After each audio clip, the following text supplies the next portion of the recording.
Sure. So Darren the Inspirer, was that your first major project when you got Pretty into much. it? Yeah. And It so is. what, do you have a history in wrestling, and were you like a wrestling fan as a kid? Did that impact doing this first, or was it just the story of who he is?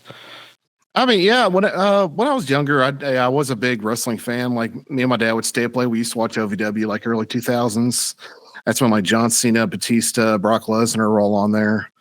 Then of course I watched a lot of WWE or WWF at the time, and I just kind of fell out of it after I got into high school as I got into music after that. But yeah, so the story behind me getting into actually making this, I answered. Someone posted on Facebook in one of the film groups about they needed a video editor.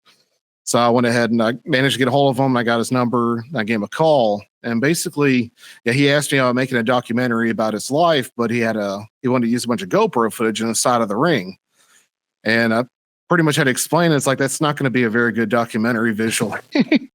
So I talked him into actually letting me shoot interviews, try to gather people he trained with, some friends, and he managed to get a small grant from the Fund for the Arts locally here. So I mean, it wasn't anything too pricey or anything. It's just enough to kind of put a lot of my time into it, enough to make it. So yeah, I spent about 5 months filming it, kind of going to some of his training sessions, going to the events. So I kind of used a little bit of the story of they were using because they'd have the events once a month, so it did take a little longer because of that. But they had kind of a storyline while he was in there. Had a guy picking on him for being blind. Then they end up attacking him during one of the matches, and at the end, him and his partner finally get in there and manage to beat the guy.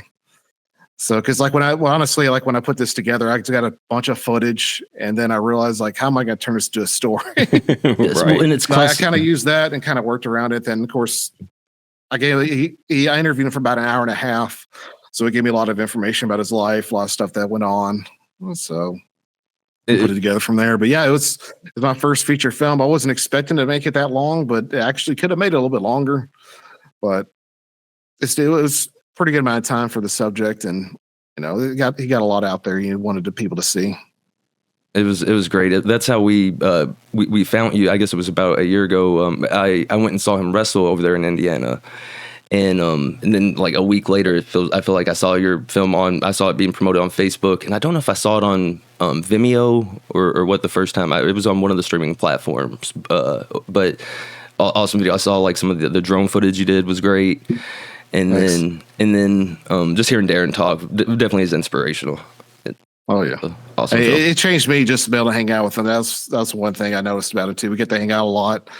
Because I even I explained to him he's the first blind person I've ever met. So there's a lot of nuances I had to get used to, just like not saying certain things. yes. Yeah, but yeah, that's awesome.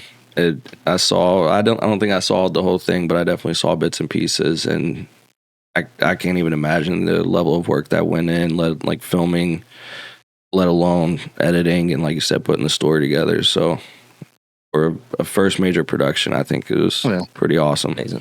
Thank you.